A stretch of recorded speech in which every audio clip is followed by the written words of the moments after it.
Perkenalkan, nama saya Tanaka Arumdapta dari kelas 11-4, kelompok 1. Izinkan saya di sini untuk memperkenalkan tim-tim saya. Yang pertama ada Feviana Ozi sebagai penanggung jawab. Yang kedua ada Fadila Parsa sebagai penanya kepada narasumber nanti. Yang ketiga ada Nova Muzaki sebagai kameramen. Dan yang keempat ada Faviandi sebagai closing statement. Dan juga yang terakhir Rini sebagai editor. Jadi di sini kita akan melakukan observasi ke Temanggung, dan juga di sini kita tujuannya untuk melakukan observasi ke Temanggung adalah untuk mengetahui hasil laku yang berada di lokasi tersebut. Jadi mari kita berangkat.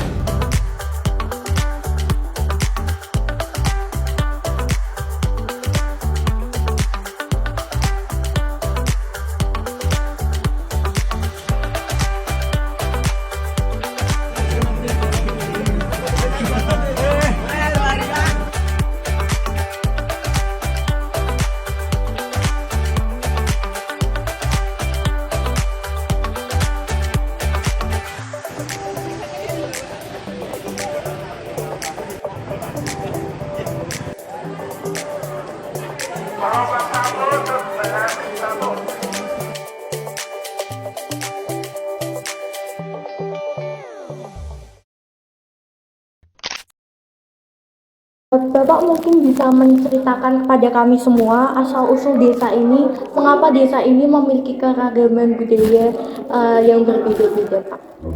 Untuk sejarah di sini ya, itu waktu tahun 75 itu awalnya itu di sini cuma agama Islam, terus Islam itu masuk, terus pada tahun 82-an itu masuk agama Buddha. Jadi itu ada agama Buddha dan agama Islam. Terus lagi-lagi pada tahun sekitar di tahun 92-nya gitu ya, itu ada pakaian, itu namanya ke satu Dharma, itu Jawa ya. Terus pada tahun itu masuknya Kristen itu tahun 2007 ya, itu Kristen. Nah tapi dalam itu yang begitu untuk warga sini itu nggak ada masalah. Emang ya namanya agama itu kan tidak memaksa. Jadi agama itu hak yang paling asasi. Di sini walaupun berbeda-beda agama, ada Islam, ada Buddha, ada Kristen, ada Buddha, itu rukun. Jadi nggak ada sket antara masing-masing agama gitu. Jadi semua itu rukun.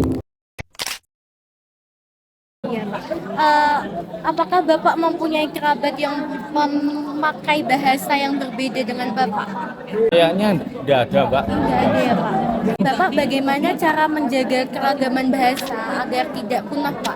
Apalagi kan di zaman sekarang bahasa Jawa kurang ya, Pak ya, dipakai. Itu bagaimana, Pak? Ya mungkin kalau di tingkat pendidikan ya mungkin ya ada toh mapel untuk ada toh. Ada. Nah itu memang perlu ditekankan untuk bagaimana sih supaya kita tahu bagaimana untuk bahasa Jawa itu sendiri bagaimana, terus untuk terapannya bahasa itu kayak gimana, terus bentuknya ataupun dalam bahasanya itu ada jenis apa saja, itu memang harus lebih ditekankan lagi. Mungkin antusias dari adik-adik juga, ya kan? Antusias dari adik-adik juga kan, bahasa Jawa kan seperti itu, menganggap bahwa bahasa Jawa ini kurang lah gitu ya. Apakah di sini pernah ada konflik mengenai bahasa, Pak? Mungkin kayak bahasa Jawa yang kurang atau gimana, Pak? Itu ada konflik? Untuk konflik perbedaan bahasa maksudnya? Itu enggak pernah ada. Enggak ada, Mbak. Jangan belum ada. Kalau belum itu seolah-olah nanti ada toh. Tidak ada. Karena mindset kami ini tidak akan terjadi hal-hal sing tahu cekcok nih. Apakah bahasa Indonesia atau bahasa Jawa di sini pernah menjadi hambatan dalam berkomunikasi Pak? Mungkin kayak misal ada pendatang yang baru terus bahasanya kurang bukan memakai bahasa Jawa tetapi memakai bahasa Indonesia, itu pernah menjadi hambatan dalam berkomunikasi nggak? Betul.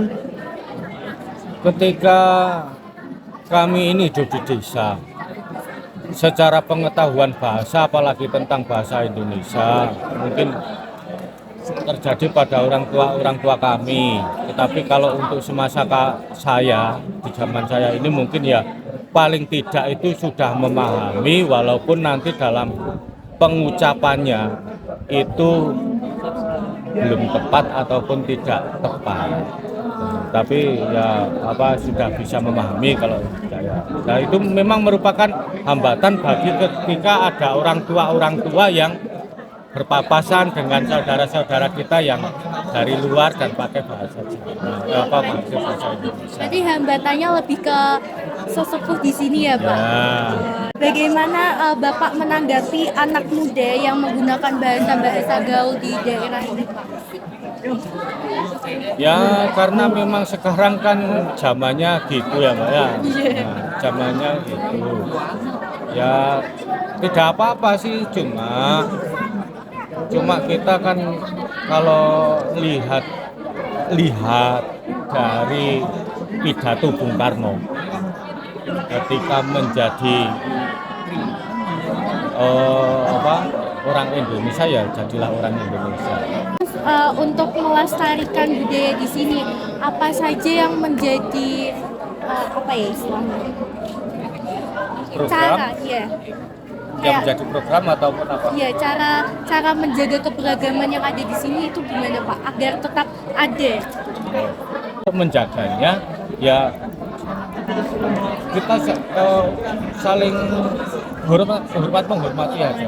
Ya saling menghormati. Kita ini ngerti orang lain dan orang lain juga pasti akan ngerti kita. Sudah Pak, baik, terima kasih. Mohon maaf apabila pertanyaan kami kurang berkenan Bapak.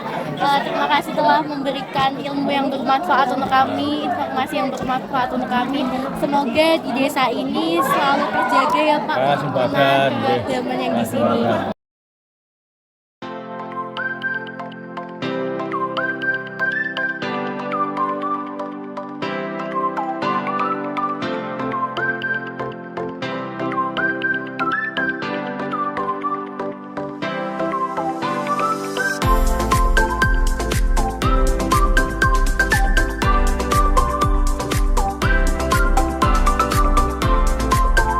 Dari kegiatan observasi ini, kita dapat belajar bahwa di desa Kalisat memiliki banyak keragaman agama dan juga kepercayaan.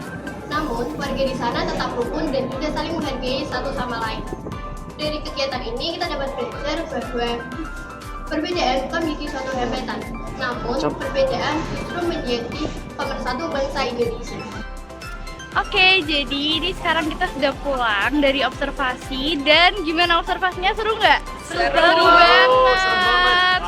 Terima kasih udah nonton video kita dari awal sampai akhir. Bye. Bye.